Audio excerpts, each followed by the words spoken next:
Good day, everyone. My report is about constructing various assessment tools. Assessment refers to the wide variety of methods or tools that teachers use to measure, evaluate, document the learner's performance. We have here some examples of assessment tools: diagnostic, formative, and summative assessment. In diagnostic, it is conducted at the beginning of the school year, allows teacher to determine students' strengths, weaknesses, knowledge, and skills prior to instruction. It diagnoses students' difficulty. It is used to guide lessons and curriculum planning. In formative assessment, it is conducted during instruction, monitors students' learning to improve ongoing feedback to improve reading and learning. It is complete during instruction, for example, homework and graded quizzes. While in summative assessment, it is conducted after instruction. It sums up what students have learned, finds out what concepts were learned after the lessons.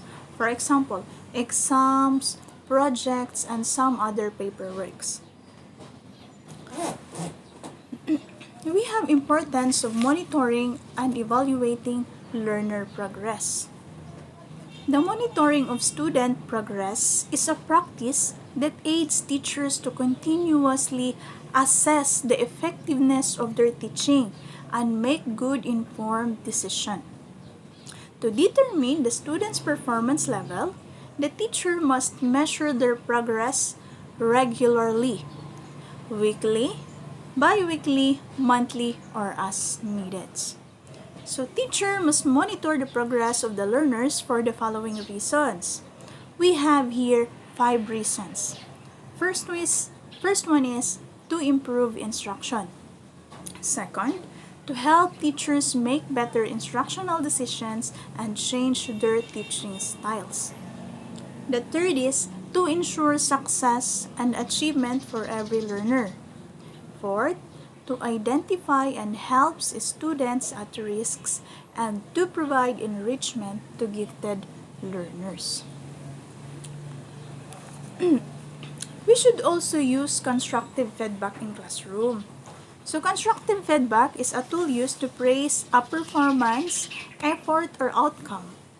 It is a favorable judgment and supportive communication. We have tips on giving constructive feedback. Always remember that we should use positive feedback always.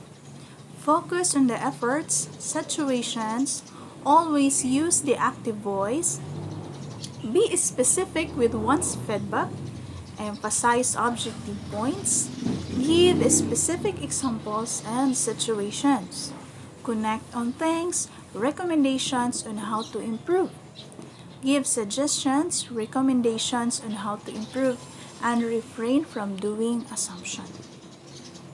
There are some strategies for communicating learner needs, progress, and achievement. The teacher should conduct parent-teachers dialogue regularly. Should give parents a way to keep track of the learner's progress through a communication diary via online. You should display learner's portfolio in school. Develop open lines of communication, especially for learners with special needs for students at risks. You should explore the possibility of having bulletin board information. So you should have bulletin board in your school. So there are sources of assessment data as feedback in the teaching learning process. Teachers may collect student data from the following sources to improve classroom instructions.